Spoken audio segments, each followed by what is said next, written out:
Hello friends, আজকের ভিডিওতে দেখাবো কিভাবে আপনার ফেসবুক পেজ বা আইডিকে অ্যাক্সেস দিবেন, অন্য কারো আইডিতে অ্যাক্সেস দিবেন। তো অনেক সময় আমাদের বিভিন্ন কারণে আমাদের পেজ বা ফেসবুক আইডিকে অ্যাক্সেস দিতে হয়, অন্য কারো আইডির সাথে অ্যাক্সেস দিতে হয় বা লিঙ্ক করতে হয় বিভিন্ন সমস্যার কারণে। তো আজকে দেখাবো কিভাবে আপনি অ্যাক্সেস দিবেন। তো এজন্য ১ম এ ফেসবুক যে অ্যাপসটা আছে এটা ওপেন করে নেবেন। ওপেন করার পরে আপনার যে পেজ বা আইডিটা সুইচ করে নেবেন। সুইচ করার পরে প্রোফাইল আইকনে ক্লিক করবেন। ক্লিক করার পরে এখানে দেখতে পারবেন নিচে স্ক্রল ডাউন করলে সেটিংস অ্যান্ড প্রাইভেসি এখানে ক্লিক করবেন। ক্লিক করার পরে সেটিংসে ক্লিক করবেন।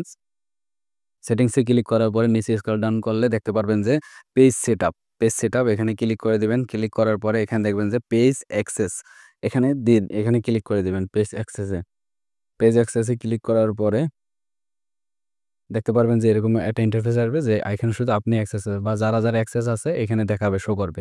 তো নতুন যদি আপনি এড করতে চান, কাউকে অ্যাক্সেস দিতে চান, তো সেক্ষেত্রে আপনি এড নিউ উপরে দেখতে পাচ্ছেন যে এড নিউ এটাতে ক্লিক করে দিবেন। এড নিউতে ক্লিক করলে এরকম আসবে। আসার পরে এখান থেকে নেক্সটে ক্লিক করে দিবেন। নেক্সটে ক্লিক করলে আপনার এখানে search by name or user name আপনি এখানে যে ফেসবুকের নাম আছে ওইটা লিখে আপনি সার্চ করতে পারবেন। যাকে আপনি অ্যাক্সেস দিতে চাচ্ছেন তার ফেসবুকে আইডির নাম লিখবেন এখানে বা ইউজার নেম এখানে লিখে সার্চ করবেন।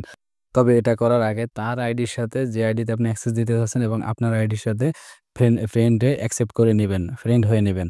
তারপরে এটা করবেন, তাহলে আপনি নাম পাবেন, নাহলে কিন্তু নাম পাবেন না। তারপরে এরকম আসবে, আসার পরে এখান থেকে আপনি দেখছেন allow this person to also have full control. আপনি ফুল কন্ট্রোল দিতে চাইলে এটাকে অন করে দিবেন। অন করে তারপর আছে গিভ অ্যাক্সেস, নিচে দেখতে পাচ্ছেন গিভ অ্যাক্সেস এটাতে ক্লিক করে দিবেন। দেওয়ার পরে এখানে আপনার যে প্রোফাইলের পাসওয়ার্ড আছে ওই প্রোফাইলের পাসওয়ার্ডটা এখানে দিয়ে দিবেন।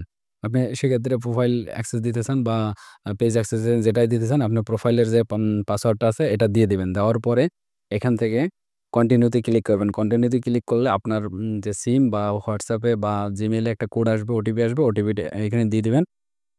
দেওয়ার পরে এখানে কন্টিনিউতে ক্লিক করে দিবেন। কন্টিনিউতে ক্লিক করে দিবেন।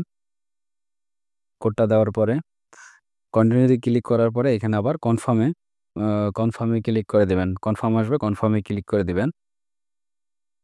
ওকে। কনফার্ম এ ক্লিক করার পরে এরকম ইন্টারফেস আসবে। এখন ওনার কাছে যাকে আপনি অ্যাক্সেস দিতে যাচ্ছেন তার ওইখানে একটা নোটিফিকেশনে অ্যাক্সেস এর যে ইয়েটা গেছে, অ্যাকসেপ্ট করার মতো একটা পারমিশন গেছে, একটা নোটিফিকেশন গেছে। আপনি এখানে রাখবেন।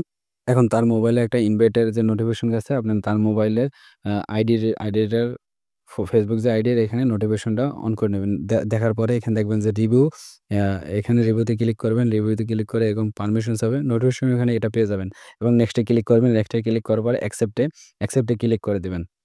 তার মোবাইল থেকে এটা অ্যাকসেপ্ট এ ক্লিক করে দিবেন। অ্যাকসেপ্ট এ ক্লিক করলে দেখবেন যে এরকম তার আইডি এবং আপনি যে নতুন পেজের আইডি বা আইডি এটা দেখাবে। দেখার পর সুইচ নাও বা পরেও দিতে পারবেন, নট নাও এটাও দিতে পারেন। তাহলে কিন্তু এখন তার আইডির আন্ডারে আপনার পেজ বা আপনার আইডি অ্যাক্সেস হয়ে গেছে।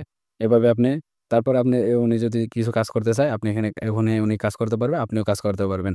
এভাবে আপনি খুব সহজে আপনার ফেসবুক পেজ বা আইডি অ্যাক্সেস দিতে পারবেন অন্যকে। ধন্যবাদ সবাইকে। ভালো থাকুন, সুস্থ থাকুন। ভিডিওটি যদি ভালো লাগে তাহলে অবশ্যই চ্যানেলটি সাবস্ক্রাইব করে রাখবেন। আসসালামু আলাইকুম।